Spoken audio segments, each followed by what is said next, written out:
Welcome back to the Ancestral Findings podcast. Did you know Father's Day has roots in the early Middle Ages, just after the fall of the Roman Empire in Europe? Churches celebrated a version, but it took until the 1970s for it to become a nationally recognized holiday in the United States. Here is the story of Father's Day.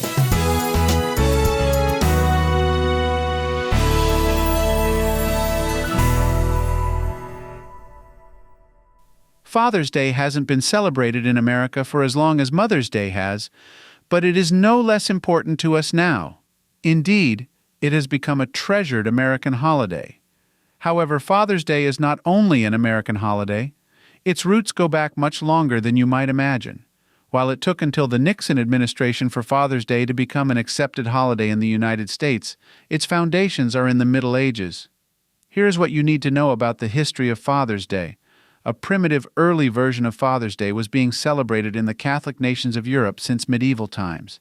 It was called St. Joseph's Day and was celebrated each year on March 19th. It commemorated Joseph, the husband of Mary, and how he raised Jesus as his own. Joseph was held up to be the ideal example of earthly fatherhood. Other fathers were to reflect on his example and emulate it with all children under their care, biological or otherwise. The Orthodox Christian Church in the eastern part of Europe designated the second Sunday before the Nativity as the Sunday of the Forefathers. This holiday celebrated Jesus' male ancestors, going all the way back to Adam, but with a particular emphasis on Abraham, who was the patriarch of the Jewish faith and, by extension, the Christian Church. God said to Abraham, "In thy seed shall all of the nations of the earth be blessed." Genesis 12:3-22-18. This holiday celebrates all of the fathers of the Bible in Jesus' earthly family line and also shows contemporary fathers how they should be. The official celebration of St. Joseph's Day goes back to at least 1508 in the Catholic nations of Europe. Celebrating fatherhood of all kinds on St. Joseph's Day, which was an unofficial holiday for a few centuries before being made a legitimate religious holiday, was encouraged by Catholic Church leaders going back to the late 1300s or early 1400s. The Franciscans are understood to be the first supporters of this kind of celebration. The celebration was brought to North America, Central America, and South America by Portuguese and Spanish explorers and settlers. Of course, the Catholic Church does not have a monopoly on celebrating fatherhood. The earlier Coptic Orthodox Church was celebrating fatherhood on St. Joseph's Day on July 20th each year as far back as the 400s AD.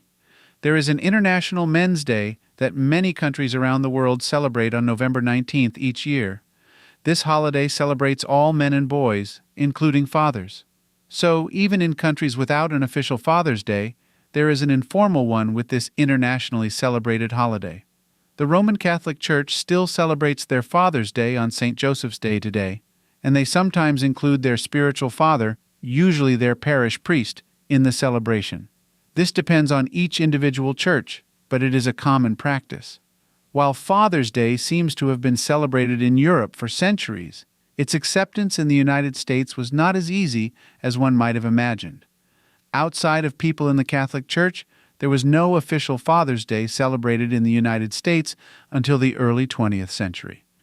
The first Father's Day celebration in the United States was celebrated in Fairmont, West Virginia on July 5, 1908, at the Williams Memorial Methodist Episcopal Church South, which is now called the Central United Methodist Church. The celebration was initiated by a woman named Grace Golden Clayton, who was mourning the loss of her father in a December 1907 mining accident. In fact, 361 men, 250 of whom were fathers, were killed in that accident, which left thousands of children without fathers in the area. Grace suggested the Father's Day celebration to her pastor at the church to honor all the fathers lost in that accident, and he agreed to do it. Grace's celebration was not celebrated outside of Fairmont. In fact, the sermon preached at the celebration was not even published, which was unusual for the time. Grace was also a quiet woman who did not promote another Father's Day or talk to other people about it. It seems like one celebration was enough for her. Other attempts at establishing a national Father's Day were made around the country over the next several years, usually by women wishing to honor their own fathers, but they were soundly turned down.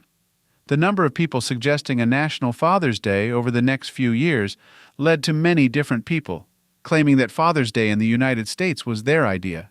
The acceptance of Father's Day in the United States finally happened in 1910, when a woman named Sonora Smart Dodd wanted to honor her father, a Civil War veteran named William Jackson Smart, who had raised 6 children on his own after the loss of his wife. Sonora lived in Spokane, Washington, and convinced the pastor of her Presbyterian church to give a Father's Day sermon.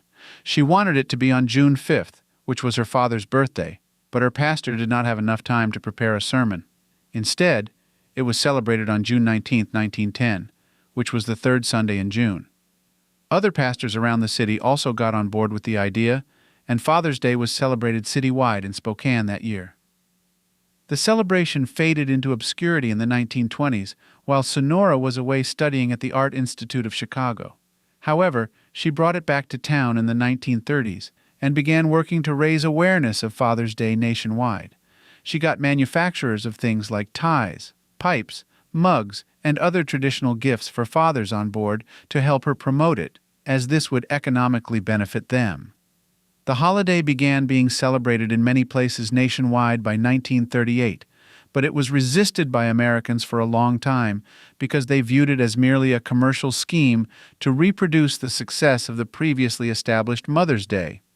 Men's retailers continued to promote the holiday with the help of the newly established Father's Day Council in New York, and they even incorporated some of the ridicule of the holiday into their advertisements.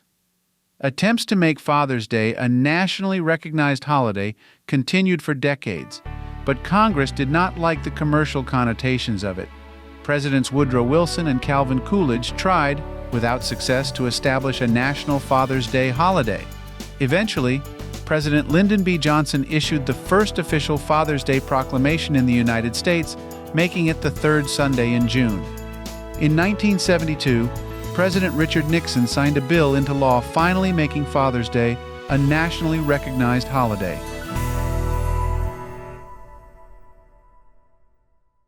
Thank you for tuning into the Ancestral Findings podcast. Be sure to visit ancestralfindings.com to grab your free genealogy ebook, ask for a complimentary genealogy lookup, and sign up for our weekly historical postcard giveaway. A special thanks to our Patreon supporters. Your contributions help to anchor our family tree firmly in the ground, allow our lineage to fly high, and keep our journey through history on the right path. Wishing you a fantastic day and happy searching.